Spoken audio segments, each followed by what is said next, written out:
Onda tinggi te era tutti te in profunda sicura sonda. Onda tinggi te era tutti te in profunda sicura sonda.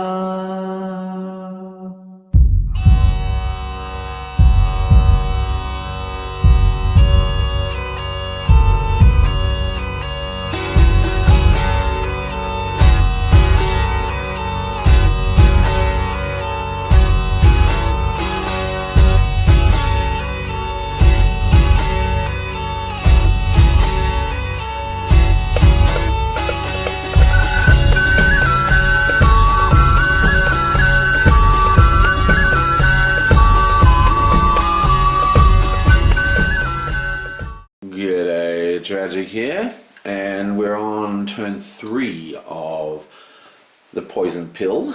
There's a couple of things going on here. For starters, we've closed these locations, and when you close the locations, all the cards are banished. They're removed from the game. So once a location is closed, you can't access any of the cards in it, even if there's all sorts of juicy, cool stuff there. So I'm just going to do that now in case I forget, which is possible. We've closed 3 locations, haven't we? Yes, this location is closed. Didn't we close this location? Yes, we did close this location. So we've closed 3 of the locations. See? Let's see if I did that last time. But we also actually defeated the Henchman, which in this case is like the poison traps, at the Apocryphy. Now the Apocryphy has 3 more cards in it, and we can't attempt to close that location until all those cards are gone. And that's just the end of that. So let's get into this. Now firstly, we need a high intelligence character to beat the Apocryphy. And actually all our intelligence sucks. We don't have any craft. We don't have I guess that's in one of the characters we don't have on the table. So we don't have any craft, and all our intelligence is, the max is 6 amongst the entire things, and Seoni is already at 6, so we're just going to leave her there. I think everything else is fine. Let's start. It's Kyra's go, and Kyra is at the same location as Harsk. So what she's going to do, when you're at the location with someone, you have the opportunity to pick up the right deck and actually trade.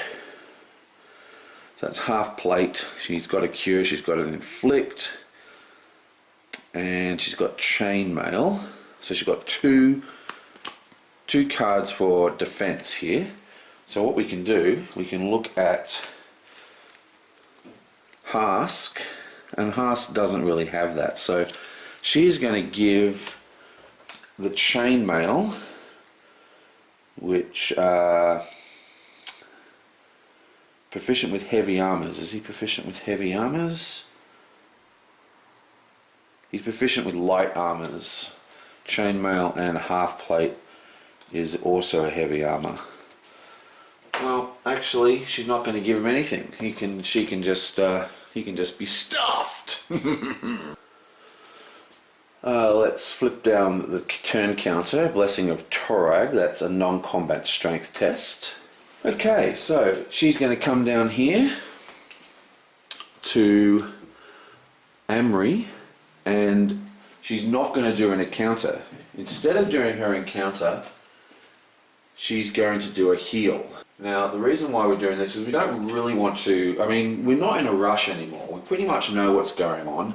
What we're trying to do now is gain our health back and, close the other locations, but we're not, really pressed for time anymore because we know where the big bad villain is. So she's just going to do a heal on Kyra, on AMIRI or whatever her name is, and we'll just reveal a card with a divine trait. Woohoo, we've got 2, so that's all well and good. So it's a 1d4 plus 1, and that's a 4. Absolutely fantastic. So that's 5 cards. Can you see that? Woo! This is that really annoying dice, which I should probably take off the table, which has the number at the bottom. I actually backed a Kickstarter for rollable 4-sided dice, but they still haven't turned up yet. I was waiting for them to turn up for so long to do these videos, but oh well. So she heals 5. 1, 2, 3, 4, 5. Wow, that's only 2 more than she's got in her deck. So let's shuffle them out. 1, 2, 3, 4, 5. And do these get? I think these get shuffled in to the deck now. Shuffle, yeah, shuffle them in. So we actually just shuffle these into the deck, like so. And we missed out on Spike Chains and Blessing of the God, which is a real bummer, but still, very good heal. And that's going to be the end of her turn. Right, now it is Lynn's turn, so let's just flip it over. We have a strength-based combat check. Awesome.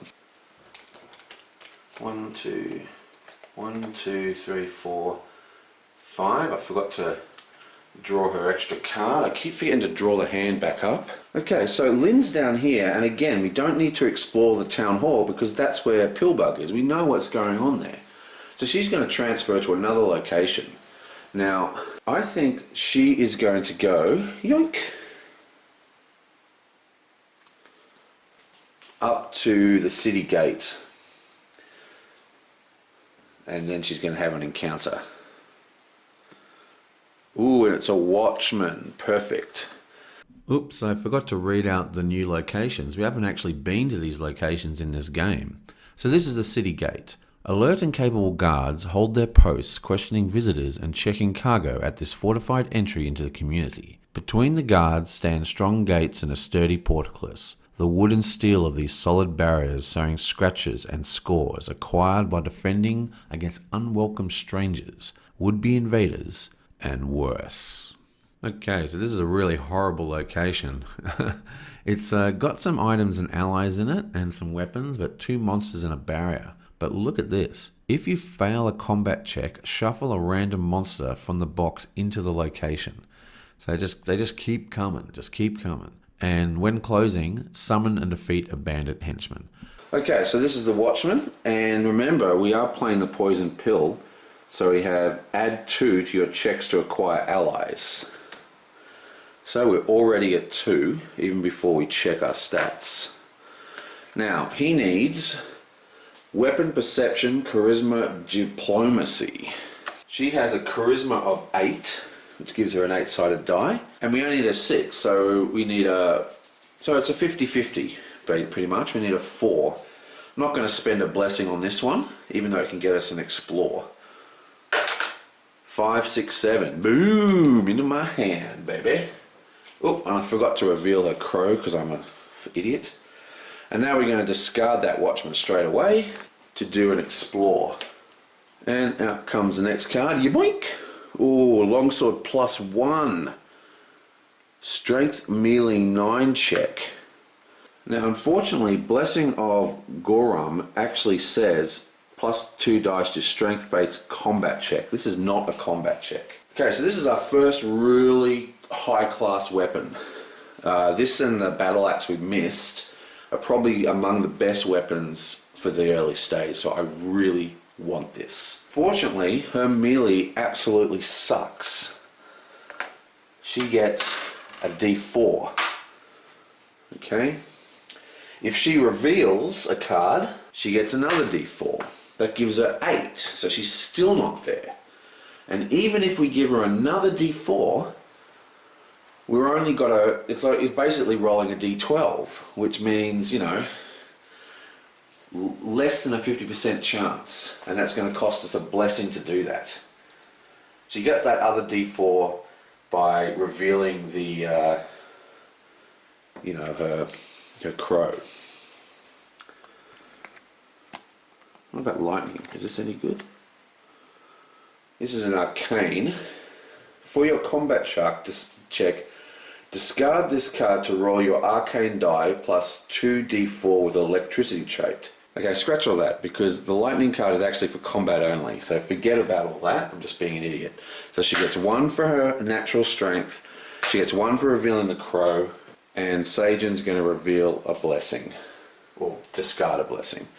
And that only gives her 3 dice, so this is a very, very low chance of success. Come on. I really want this, but I can only afford one blessing because I've been spending blessings so freely. When it gets harder, I might have to stop blessing so much. 4, 8, 9, 10. Thank you. Rochelle is on my side. Yoink! And into my hand, baby. Oh yeah. That was awesome. Okay. And that's about it for her. Right, now let's just flip the turn. Yoink! It is a +2 non-combat strength test. That's what we needed last time. And it's this chick's turn. Yoink! And yeah, oh, she's got a holy candle, which we're going to cast right now. Now, we haven't actually done a bury yet. This is a very strong card that we lucked into on our first game. Bury this card to shuffle 1d6 random cards from the blessing discard pile into the blessing deck. So we roll 1d6.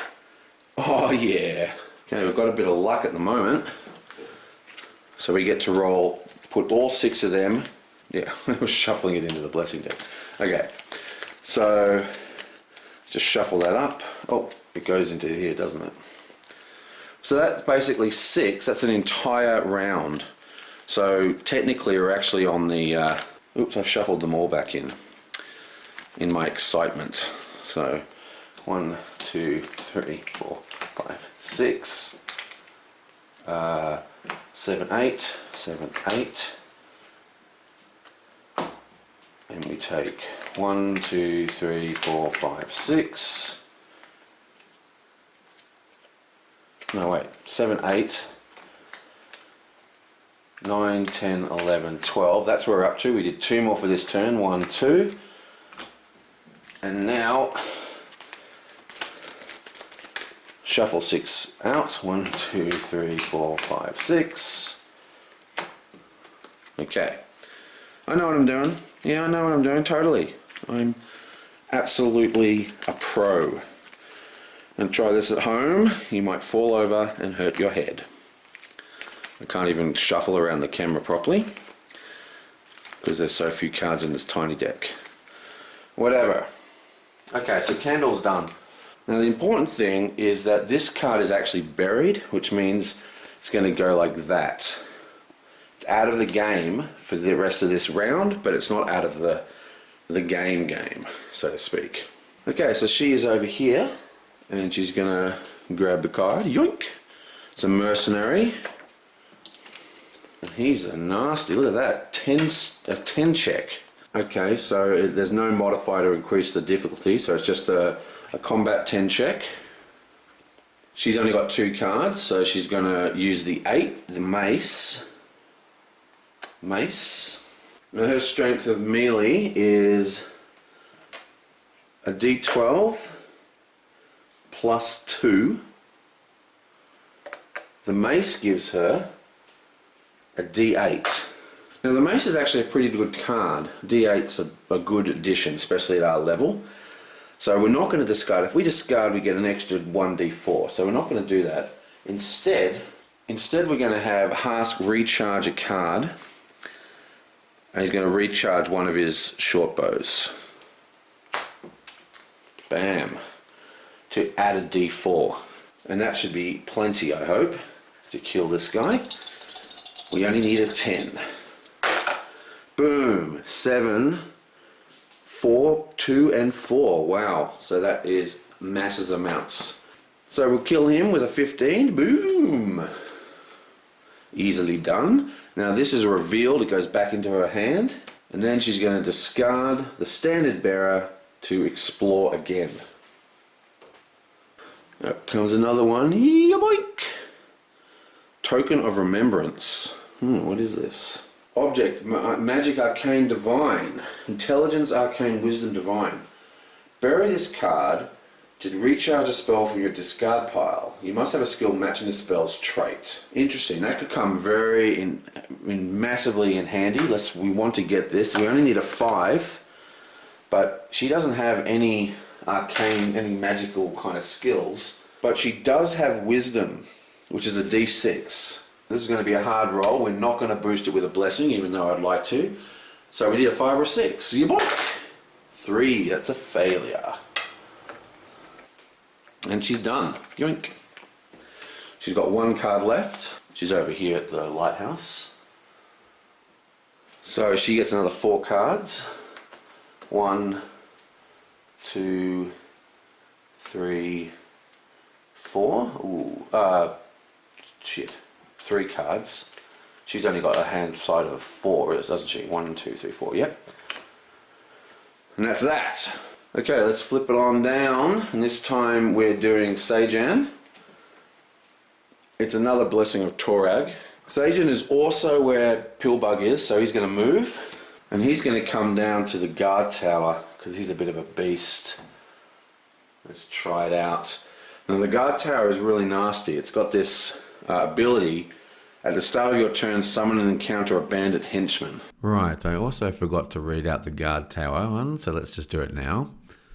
This open-air tower provides a commanding view of the area's tangled brush, rugged coastlines, and distances far beyond, making it the perfect vantage point for anyone assigned to keep watch over the area.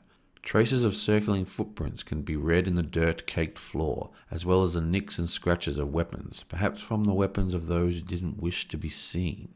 Okay, so the guard tower is quite a nasty location. Check this out. At the start of your turn, summon and encounter a bandit henchman. So, I mean, that's pretty full on. So every single turn that you start at this location, you have to summon a bandit. Now, they were the henchmen from the last quest. Now, the thing is, I actually summon and fight one in a sec anyway. Spoiler alert. But I wasn't supposed to, because you only do this at the start of your turn. So if you move into the location, you don't actually do it. And to close it, you just need a strength test. And once it's closed, it has a very unique ability. You can just banish any card from your hand, and you just get a random ally. And that could be really, really cool, because allies are strong. Well, some of them are anyway. So, Bandit Henchman is an 8 combat check. Before encounter, recharge a card of your choice from your hand. And he's going to recharge the short sword. Yonk. Okay, yonk. Recharge the short sword. And then he's got a Sage's Journal, which is handy. He's going to use his ability, which allows him to do a combat using his dexterity, acrobatics. No, it just uses his dexterity. So that's a D10. And he's also going to discard this. Oh no, he just reveals it to add 1d4. And Harsk is going to discard a short bow again to do another ranged attack and add another d4. Yaboing! 9. Wait, that's a d10. Is it a d10 I'm using? Yep, I'm supposed to be using a d10. That's all good. That henchman is a Dedarunski. Now, even though we just had that, that's actually just a summon before our encounter. So we're still going to, you know, actually, now that I'm reading this, it says, at the start of your turn, summon and encounter a bandit henchman. He wasn't at the location at the start of his turn, so technically he didn't have to fight that guy. Oh well. And here comes the next card. Boom! Ooh, it's a nice lush dagger. Okay, it's only basic, so it is dexterity ranged 3. His dexterity is a d10, as we just found out. So he's going to roll for that sucker. 4, that's a pass into his hand, and that's his hand there.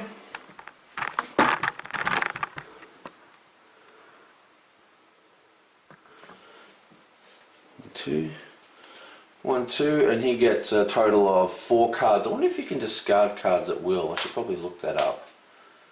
2 blessings, awesome. He goes back to the guard tower. Sajan's turn again, yoink. Recharge a card. Okay, that's pretty useless for her. Yoink. And the card is a soldier. That's going to be handy. Now remember, because of the poison pill, she gets a +2 to ally checks, if that's in focus. I hope it is. So that's +2 before we do anything. Strength melee or charisma diplomacy. I don't think she's good at any of that. All she's good at is chucking fireballs at people. Actually, she's awesome at charisma. She's got a D12. Guess what you get for being the sexiest character in the game. So she only needs a D6. Well, a 4. Boom, 4, 5, 6. Thank you. She is going to use that guy straight away to explore the location again. Yoink. Blessing. Okay, so this is a Dexterity 4 or a Divine 5. We would like to get this one. Her Dexterity is a D8. Come on. 4 or better. Yoink. 4. Thank you, we're rolling on fire today. Okay, so that's back in the hand. 1, 2, 3, 4, 5, 6, 7, 8. That's fine. She goes back to the Apocryphy for one more try. And now we have Harsk's turn. That's just a standard blessing. Now Harsk is an interesting one. I think he's going to go back to where Lin is and go to the city gates. Yoink. Ooh, explosive runes. These are nasty, if I remember correctly. Intelligence, Arcane, Dexterity, Acrobatics, which she has none of them. It's intelligence. His intelligence is a D6. Now, what does it do? It's 2 D4s of damage, but it can be mitigated. He does have a bracer of protection, which can remove 1 damage. He doesn't really want to lose his crossbow, though. But because he was healed recently, he's only got a blessing in the discard pile, which means that he has another crossbow coming up. So what we're going to do, we're actually just going to let this happen. The rune track explodes. He is forced to discard 1 card. Yoink. Oh, survival guide, how annoying. And then you need to roll 2 D4s. Give us a 2, please. And we get 4, 5, 6. So all 3 of these weapons get discarded.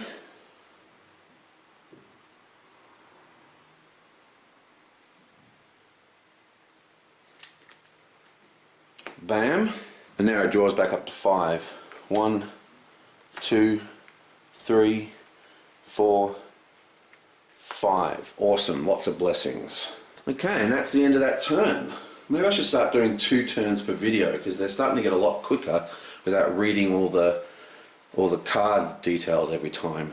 I will see you guys next time. Onda tinggi te era tuzi te in profunda sicura sonda. Onda tinggi te era tuzi te in profunda sicura sonda.